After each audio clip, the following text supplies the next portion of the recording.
Hey, what's happening, Don Weary? Hey, I just wanted to respond to your video, and I really appreciate your sincerity and and speaking your honest take on that situation with Job. And I just some of the things that caught me is that, and I'm not gonna say I'm not trying to judge any other situation. I'm not trying to say you are wrong. I'm not trying to say that. What I'm saying is that I think you have the perspective a little bit. There's a different perspective that we need to look at it. And when it comes to Job, that's one of the books in the Bible. There's two books in the Bible I'm just straight out scared of. And one is Job, the other one is Revelations. And I think it's good to have some fear and respect of who God is. I think it's amazing. That when I read that one, I really get afraid. I can't really read that whole book. So I congratulate you. You can do something I can't. But I want to say about that is that, oftentimes we often expect God is supposed to perform for us. At first thing, you're supposed to get your prayers answered. The prayers of the righteous availeth much. That means a righteous means you're in right standing with God. So you're supposed to develop a relationship with God and not just come to Him when you're in need. So that means the good times and the bad, or the bad times and the good. And that's what a lot of Job had to deal with, was the fact that even in his bad times, he did not denounce God. God was still God regardless of what he was going through. That's faith. When you have the whole situation is working against you and you say, yet I will prevail. That's faith, buddy. I'm sorry. All right. So let me just explain a couple of things that I just thought were just sort of inaccuracies about that story. First thing, the Bible is very specific, so you can't take it out of context. And it specifically said that the devil came before the Lord, and he said, because there's a time when angels, I don't care what rank you are, and the devil is pretty high ranking, that they have to come before the Lord and give an account of what's going down. And so he asked, what have you been up to? That's what God asked him. What have you been up to? And the devil said, I've been working, I've been going back and forth like a lion. I don't know verbatim, but just check this take on it. I've been going back and forth like a lion, seeing who I can devour. So that is his job, is to go around seeing who he could take down. So, people who don't believe in the devil, they don't understand when something comes around to try to take you down. And that's what it is. But what basically God said, so basically the devil was selling wolf tickets in front of God, saying, I'm going around seeing who I could take out. Who of yours I can snatch from you. So so God said, so he's bragging. He's bragging like, yo, your people ain't nothing. I could just snatch them out of your hand. Because what God keeps, if God have you, you can't do nothing.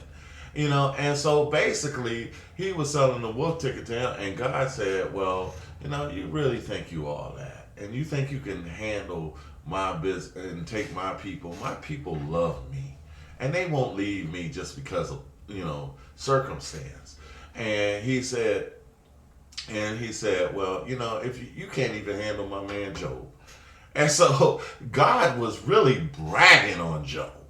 He was like, yo, Job is the man. That's, have you considered my servant Job?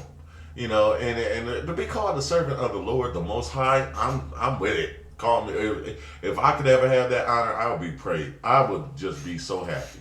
But he said, you know, can you, have you considered my servant Job? And he said, yeah, I have, but you know what? You got a hedge around him, meaning I can't fuck with, I can't mess with you. I can't take him out of your hand until you lower the hedge. That just lets you know that God's got you protected.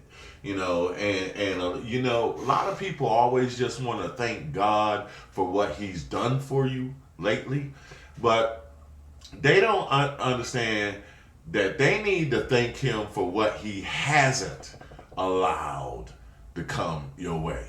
You know, and you know, some people don't think about that. You know, it's all kind of situations that could have got you that God had His hand on.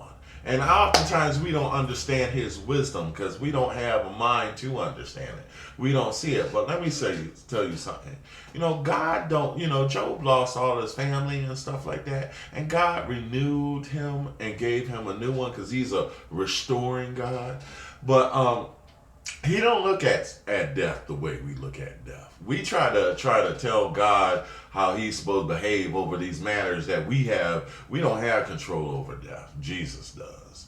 You know, and so, you know, God does. So what the problem is we try to tell Him about that when He don't even look at it. We look at it at the end. Some of us look at death as the end.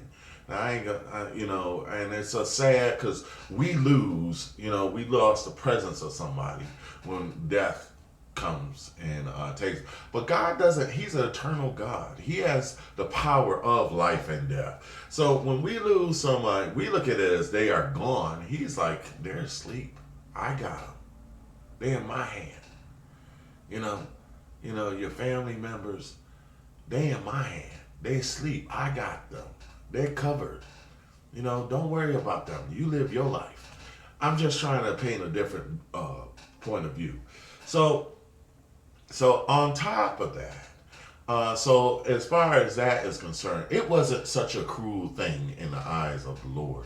You know, it might look cruel to us, but, you know, there's a different perspective. I'm not trying to say it like that, but so anyway, and then at the end, so He said, well, lower your hedge that you got around Job, and I could do anything. And God said, okay, you know, but you're not allowed to. God still put on barriers, so there's still protection. You know, He said, you're not allowed to take his life. You know, don't take his life. You know, so God will not put on you more than what you can really bear. So if you're going through some things, you know, it might be in His plan, but Job had a lesson to learn. And you know what's the worst thing is when you know, like when you're going through, like you said, none of your Christian friends, that's when you really find out who is who and who really loves you, and that you can't depend on nobody but the Lord. I don't care how Christian they say they are. You know, you shouldn't let your Christianity depend on the performance of other people. You know, and really Christianity is about your performance to God, not God's performance to you. You know, but that's another story, you know, about prayer. That's a whole different thing. But the thing about it is what Job had to learn when you know, that his wife, the person closest, because the devil will use those closest to you to get to your heart. Yeah, he can't use somebody you don't care nothing about. That's why haters don't mean nothing. But somebody who is really like a family member, the devil will jump on there. It was, you know, when Peter was trying to tell Jesus, don't die for us, you know, don't die. And Jesus turned around and said, get back, Satan.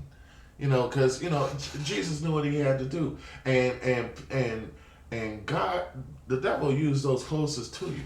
But then, so then when Job did kind of question God, that's the part that scares me. God said, where was you when I set the foundations of who are you to tell me?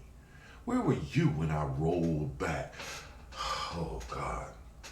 He said the cracking, the place, I can't even think about this part. Well, I'll try to explain. He said, "Where were you when I set the depths of the sea? Can your mind even go to those depths? You know, where were you when I pushed back the water and decided the air would go here and the water? He's God. You know, that's it. You know, I'm just trying to explain a little bit of the perspective. He said the kraken. Men fear the kraken, but the kraken comes to me and play with me like a little animal. You know, like a pet. You know, I mean, that book is something else. But he's a restoring God, and you learn faith not through the good times; it's the hard times.